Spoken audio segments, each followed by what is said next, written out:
everyone! My name is Sarah Johnson. I'm a pediatric occupational therapist and part of the infant development team here at Emerge Pediatric Therapy.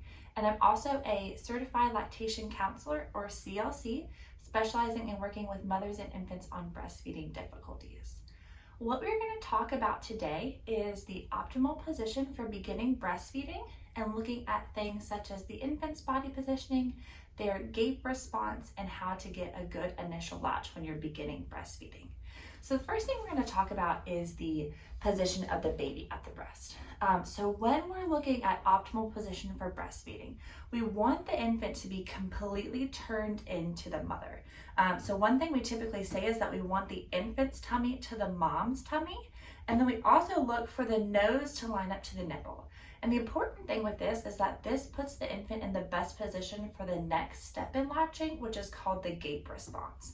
So we bring the infant's nose to the nipple, and then the next thing that's going to happen is that the infant is actually going to pull their head back to get a gape response. And a gape response is a really wide open mouth that helps the infant to get enough of the nipple and breast in its mouth to have an optimal seal, an optimal latch on the nipple. So the important thing with the positioning of the infant is that once they're turned towards your body and we're looking at their hips, their shoulders, and their ears all being in a line, the next thing is looking at your hand positioning for this gape. And a lot of us, it's kind of natural to put your hand on the back of the infant's head. What we actually want to do when we're beginning to look at the latch is put the hand on the back of the infant's neck, because when we line up their nose to their nipple, their automatic response is going to be for their head to go back for the gape response. And if our hand is on their head, it's going to block them fully going back to get a big enough gape. So have the infant turned in, hand on the back of the neck. You're going to bring their nose to the nipple. The infant will automatically go for that gape response. And you'll see that when they start to do that, they'll move farther away from the breast. As soon as they've gone back and gotten their mouth open right away, you can bring them directly back to the breast, and that's when they'll initially latch on. And throughout the feed, we're looking for the infant to maintain this position. We're looking for them not to be rolling out or kind of rolling under this way, but really be in that straight line. The infant's hands can be on either side of the breast. That's totally fine, and sometimes that can help with the milk flow and comfort during the feeding. But those are the primary things we're looking for in regards to the feeding, is their body being in alignment, your hand on the back of their neck, and them getting that big gape response.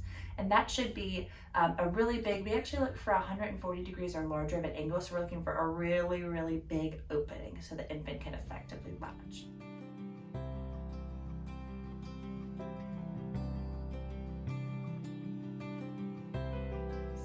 So throughout the day, infants go through a lot of different states, and we talk about these such as deep sleep, light sleep, quiet alert, active alert, and crying are the main ones that we typically see.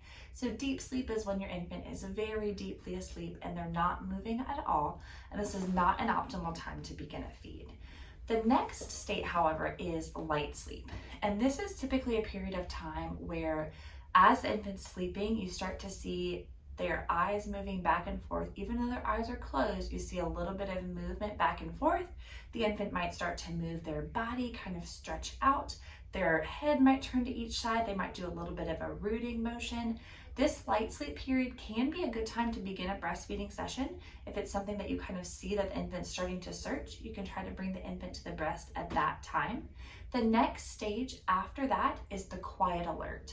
And this is when the infant is laying and their eyes are open and they're looking around, but they're not moving their body. So they're kind of taking it in. They might be looking towards you or looking around the room, but they're not yet moving around. That next state is the active alert. So that's typically when we see the infant eyes open, their hands and legs might be moving, their head might be moving. This can also be a good time for a feed, but this time period can be kind of short in infants. So they can go from kind of that quiet alert to the active alert to crying really quickly. And that's something we have to kind of look at for each infant, is how quickly they go through each stage. because that light sleep and that quiet alert can be great times to start a feed. For some infants, you can start a feed during active alert, although it might be a little bit more difficult because they're moving around. And as soon as they transition to the crying, that's actually not the best time to start a breastfeeding. What we recommend if an infant's crying is bringing the infant skin to skin, putting them on, caregiver's chest and seeing if they're able to regulate themselves a little bit more, kind of calm down, and then begin the feed from there. When we're looking at feeding cues, a lot of times infants show some more subtle early feeding cues, and these might be bringing the hand to the mouth and kind of sucking on the hand, turning the head to either side and opening the mouth or rooting. They might begin to just kind of move their body around a little bit more. Crying is actually considered a late feeding cue. So by the time an infant gets to the crying state, they've kind of passed all of the optimal beginning states for a feed, and they're likely too worked up to have a good latch and a great initial positioning for the feed. So that would be when we recommend, again, the skin to skin and kind of calming them down, and then trying the breastfeeding session again. But that's something that we can look at here if your infant is transitioning between the stages really quickly, or if you're having trouble kind of figuring out those subtle feeding cues. That's something that we can look at individually for your infant, what their beginning cues are, and maybe a more optimal time to start the feed so that the infant is in the best state to attend to what's happening.